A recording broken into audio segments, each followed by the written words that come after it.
Hello everyone, this is Alex at Vending Machine Support. In this video, I'm going to explain to you what I believe is a misunderstood and underutilized functionality found in many modern day vending machines and MDB coin changers. This happens to be the tube fill or fill dispense mode.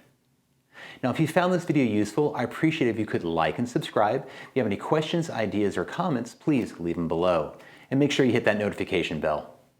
Let's get started. Now I wanted to briefly explain how coin tube sensors work in a coin changer. This is a 9302GX coin changer running MDB.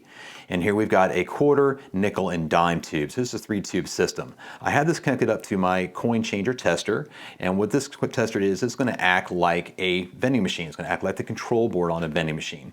And what I'm going to take a focus here is at the bottom row here, we've got some lights. So these LED lights will illuminate when the lower sensor in the coin tubes have been triggered by adding coins to it. That sensor sits roughly right above this little window, right in this little window of the coin tubes, and it's about 12 coins high. So all I'll do is I'm going to add some change into here. So I'm going to start with nickels. So I'm going to go ahead and just start loading them into the top of the coin tubes. That's 1, 2, 3, 4, 5, 6, 7, 8, 9, 10, 11. Now I've got 11 coins in there, but nothing has been illuminated on here. One of the things when you're relying on the tube sensors is it's not going to check the tubes unless a coin has actually been entered into the system as a credit. So I drop this nickel in, and then here we've got this light just got illuminated to let me know that there are coins at the number 1 sensor for the nickels at the bottom. We got 12 coins in there. Has triggered the sensor. Same thing goes if I do the dimes. Let me go ahead and add these in there. 1, 2, 3, 4, 5, 6, 7, 8, 9, 10, 11. Grab this one here I dropped. Again, number 2 light is not illuminated over here. I'll go ahead and drop the dimes so the computer board sees it entering into the system. And there I've got the light illuminated. So this shows you that the sensors are about 12 coins high, and this is what will enable the dollar bill acceptor, or also let it to make sure that it's not change only or exact change only.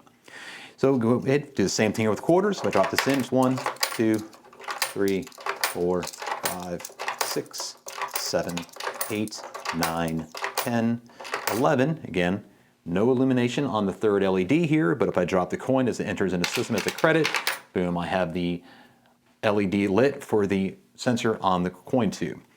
Now that's great and all, but what's not happening here is the computer board does not know the actual value of each of these coins in the tubes. It only knows the value of what I entered in through a credit. It doesn't know the value inside the tube. So that's where the tube fill really comes into play.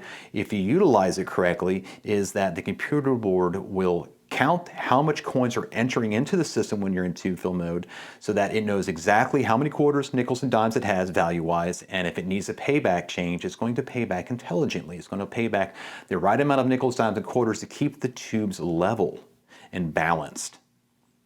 So by placing the machine into a tube fill or fill dispense mode and loading it through that mode, which comes into coins enter the top of the coin changer or through the front of the machine to load these tubes, the control board is then doing all of the money handling. It knows exactly how many quarters, nickels, and dimes are in the system, what it has to pay back to a customer, as well as what's coming into the system. This actually also provides better and more accurate cash accountability through your credit card reader if you're getting telemetry data information. You'll know exactly how much changes in your coin tubes, how much is in your cash box, and then how much changes have been met out to a customer. So let me show you how that actually works and how you can find it on your machine. So here I am with the AMS Slim Jim Snack machine. I'm going to go ahead and put this machine into the fill dispense mode. To do that, I'm going to press the service mode button. Navigate it, pressing the pound key, and here I'm at fill dispense. Now on your machine, it may say tube fill. It may say tube, it may say fill, it may have some weird acronym for that. It depends on the LED display you have in there, but look at the manual for your machine to figure out where this functionality is and how to access it. And on the AMS machine, as soon as I'm at the fill dispense area here, it allows me to fill. I can start filling the coin tubes, or I can dispense change from the coin tubes. So for example, I'm going to go ahead and drop some nickels in there. So I drop the first nickel, I'm just going to drop them right into the front of the machine. And here it tells me 1, 5. So I know I got 1 nickel in there. All right. Here I have 2 nickels, so now it knows I have 10 cents. You can do the math. You can go 2 times 5, tells you actually how many nickels it has in the coin tube. At least the computer board understands that. Same thing applies to any sort of other denomination. If I take some dimes in here and I add these in, there's 1 dime, 2, 3, 4, 5. Now the computer knows that I've got 50 cents worth of dimes in there. Again, same thing applies to the quarters. I can drop the quarters in. So I've got 1 quarter, there's 2, 3, 4. So now it knows I have $1 worth of quarters in there. So if you let the computer board do the work for you, initially this may be a bit more cumbersome. We're more used to opening the door up and then just manually loading the coins into the coin tubes. And if you've been doing it for several years, you can do this very, very fast. But if you do it this way through the fill dispense or tube fill mode, you're going to let the computer board do the work for you. That way, if you're going to know exactly how much nickels and dimes and quarters you have in the tubes, and it's going to pay back efficiently. So that way, it's not going to try to starve you of any nickels, dimes, and quarters. It's not going to drain the quarter tube before it jumps over to the nickel and the dime tube. It's going to keep all the tubes balanced. So again, you put the machine to that mode. You don't need to have, you don't have to do each coin individually. You can have a whole handful of coins like this and just start running the change into the front of the machine. And when you're done, you simply just close the door on the machine or take it out of that mode and you're up and running.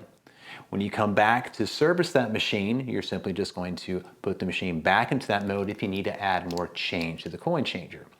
Now, interesting enough, if I was to dispense the change using the front buttons here, it will subtract that number from the tube. So the value the computer board is storing in memory, if I was to dispense the change, so I'm going to go ahead and drop some nickels, right?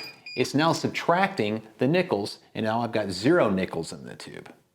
So if you need to remove change from your coin tubes for whatever reason, you'll want to do that through the tube fill or fill dispense mode as well, instead of pushing the actual buttons on the coin changer to do that.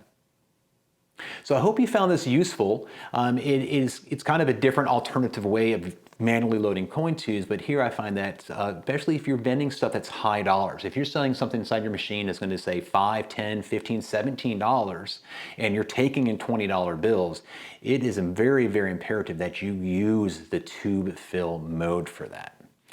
So I hope you found that useful. If you can, make sure you like and subscribe, and I'll see you on the next video. Take care.